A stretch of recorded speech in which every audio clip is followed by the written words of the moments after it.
बचपन से ही Karl von फ्रिश ये समझना चाहते थे कि दूसरे जीव जंतु क्या जानते हैं, उन्हें दुनिया कैसी नजर आती है। वो जानना चाहते थे कि क्या मछलियों को रंग दिखते हैं, गंध आती है।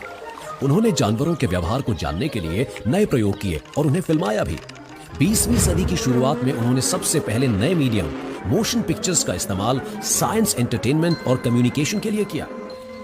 इंसान हजारों साल से मधुमक्खियों के अजीबोगरीब डांस को देखता आया है, लेकिन किसी ने भी इस नजरिए से यह समझने की कोशिश नहीं की कि उनके डांस के पीछे कोई खास वजह थी।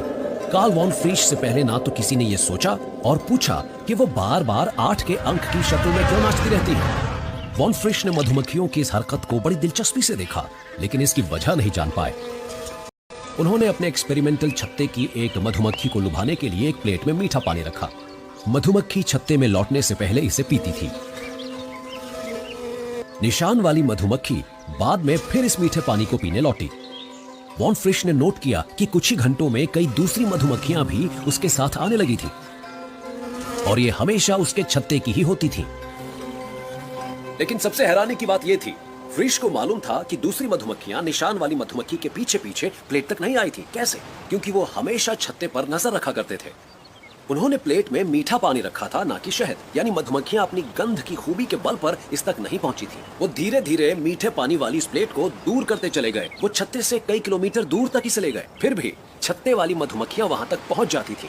तो निशान वाली मधुमक्खी ने भला मीठे पानी वाली प्लेट की सही लोकेशन कैसे दूसरी मधुमक्खियों को बताई कि वो आसानी से उस पानी तक पहुंच जाती थी। दरअसल उसके डांस में एक गुप्त संदेश छिपा था। हम इंसानों की कई पीढ़ियों को मधुमक्खियों का जो डांस बहुत ही मामूली और बेवजह सा लगता था, उसके साथ असल में जुड़ा था एक पेचीदा संदेश। इस इक्वेशन के पीछे था मैथमेटिक्स, एस्ट्रोनॉमी और समय से जुड़ा ज्ञान।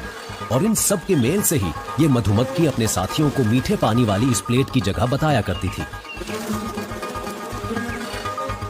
ये मधुमक्खी सूर्य के कोण के जरिए खुराक की दिशा बताती थी। वॉन फ्रिश ने नोट किया कि जब मधुमक्खी आगे की तरफ डांस करती तो मतलब होता सूर्य की तरफ उड़ो, नीचे की तरफ चलती तो मतलब था उससे उल्टी दिशा में जाओ, और बाएं और दाएं जाकर वो खुराक की एकदम सही जानकारी देती जो कई किलोमीटर दूर भी हो सकती थी।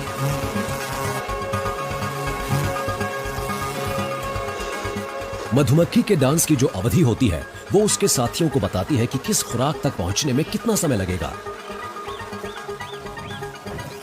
वो तो डांस के जरिए जाहिर किए जाने वाले संदेश में हवा की रफ्तार को भी शामिल करती थी।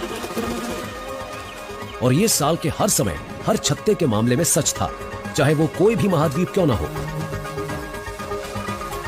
मधुमक्खियां ये गणना बखूबी कर लेती हैं।